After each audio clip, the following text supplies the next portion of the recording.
It's Sunday, the 4th of July. It's Juan Brown. You're watching the Blanco Lirio channel, and today we have breaking news. A C-130H model, a 1987 H model C-130 down in the southern Philippines this morning.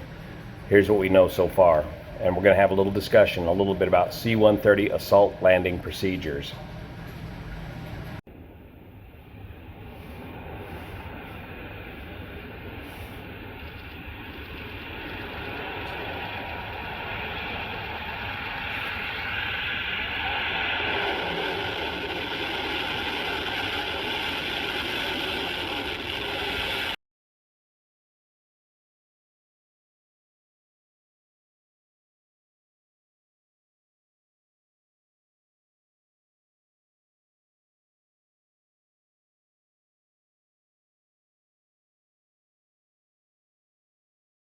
According to CNN, the C-130 went down on the small island of Jolo in the southern Philippines.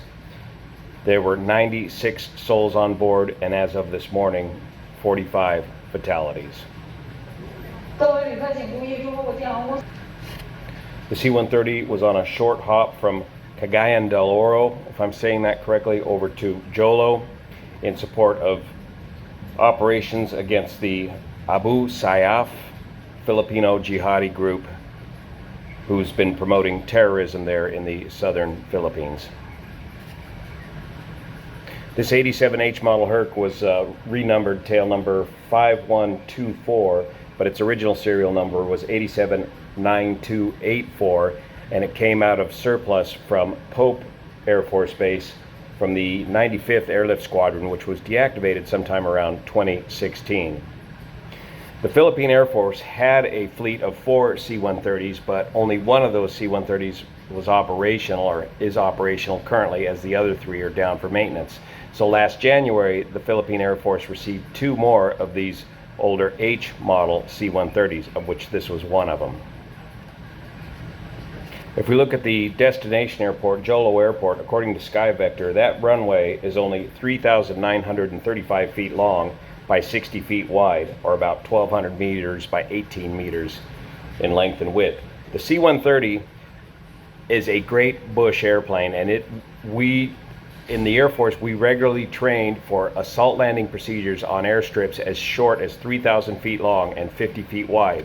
But the only way to get a C-130 into an airstrip of this size, and including here at Jolo at 3,900 feet, would be to use assault landing max effort landing procedures. So when the initial reports say the aircraft missed the runway, well, this may in fact very well be the case. If they misapplied their assault landing procedures, they may have very well missed the runway. These initial pictures, I can't tell where the aircraft is in relationship to the runway, but let's talk a little bit about these assault landing procedures.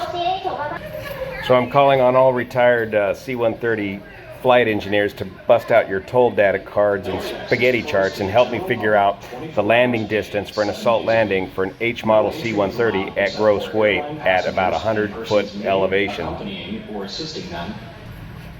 And if we look at this example told card here, the landing distance, rollout distance for a max effort assault landing is about half of that for a full flap normal landing. That's the only way you're going to get this C-130 into this airstrip with 96 souls on board. The trick to doing one of these assault landings, like any STOL landing, is to hit your mark on speed. So in the C-130s, the way we practice it is go out on a 3,000 foot long dirt field and mark out a 400 foot box. And that box is marked by 4 large panels.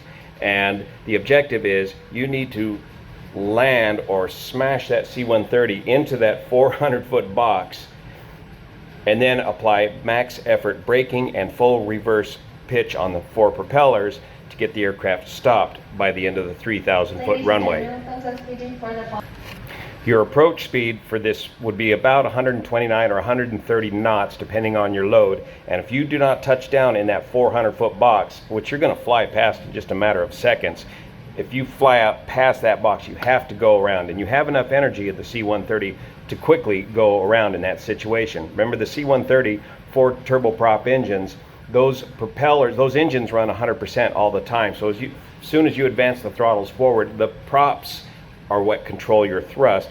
they instantly bite into the air, and you've got almost instantaneous thrust to get the C-130 back off of the ground again. That's what makes it such a great bush plane. However, those same 4 Hamilton standard propellers can be very problematic. You've got to do the advancing of the throttles carefully enough, and you have to have good enough maintenance on these complicated Hamilton standard propellers and engines such that you don't cause a problem with one of those 4 propellers in one of these max effort sort of landings. If you do have a problem with one of these props or engines in this situation, you got a big problem, because you've got a very severe case of asymmetric thrust. If, for example, a prop fails to go into reverse when you've got the rest of the props in reverse, or if a prop pitch locks on you on a go around, all of these can lead to severe asymmetric thrust problems while you're trying to max perform the aircraft. Attention. The Philippine Air Force only received these aircraft 6 months ago. Initial qual AC training for the Air Force was a 6-month-long course. Assault landings, dirt landing procedures is a very perishable skill, and is something that needs to be trained regularly once you've acquired that skill. So the bottom line is, this was a very tight landing and approach for this aircraft with this load into this airport in the southern Philippines. As we get more information on this, we'll let you know. I don't have any new information on the 737 ditching yesterday out of Honolulu. I got to find a tie and a mask and get back to work.